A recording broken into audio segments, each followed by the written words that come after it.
Well, in these three examples, we will make use of the rules of radicals, and we will multiply radicals, and we will use the FOIL pattern, and finally we use the perfect square trinomial formula.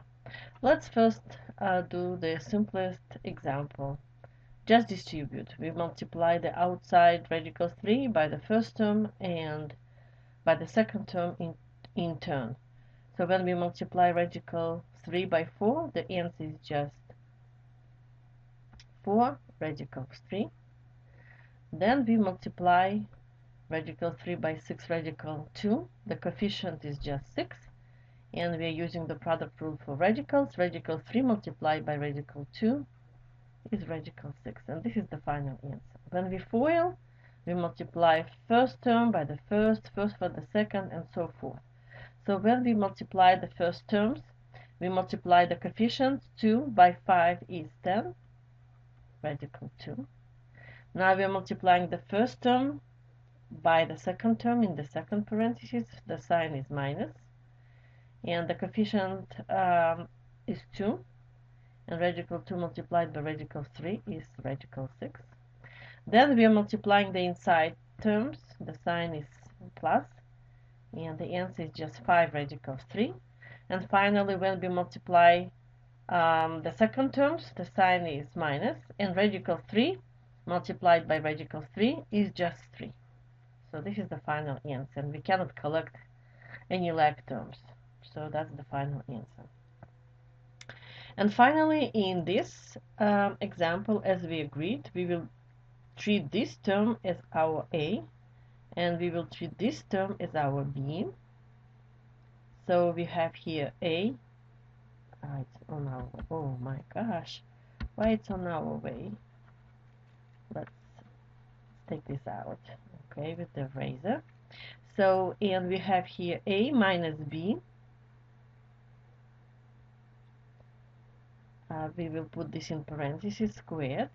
So we expect that the answer should be A squared minus, because we have minus, 2AB plus B squared. So now we need to use our A and B and substitute them in our formula. So our A, 3 radical 3 squared minus, because this is what the formula dictates, 2 multiplied by 3 radical 3 multiplied by 4 radical 5. And please note again, no plus or minus signs. This is all multiplication as it is in the formula. And finally, we need to square our B. So we just apply the formula. Now we need to calculate each term. And here we have two factors. So each factor should be squared. 3 squared is 9. And radical 3 squared is just 3 minus. Here we are not distributing as we discussed, we're just multiplying. And if it's easier for you, you just rewrite first all the coefficients and then all the radicals. We did not change anything, we just changed the order of factors. And whenever you change the order of factors, the answer does not change.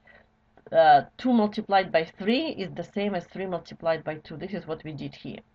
So then first we multiply the coefficients. 2 by 3 is 6, and 6 by 4 is 24. And then we multiply the radicals. And 3 by 5 is 15. Again, this is multiplications, no plus or minus, it's just one term in the middle.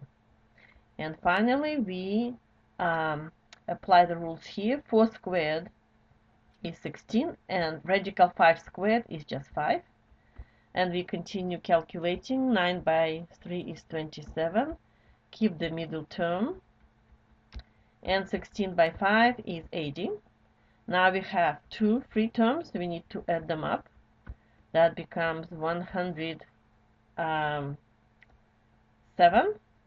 And we rewrite our middle term. And we cannot collect them, because this is the free term. This is the term with the radical. Remember, we agreed that we treat the radical the same way we treat the variable.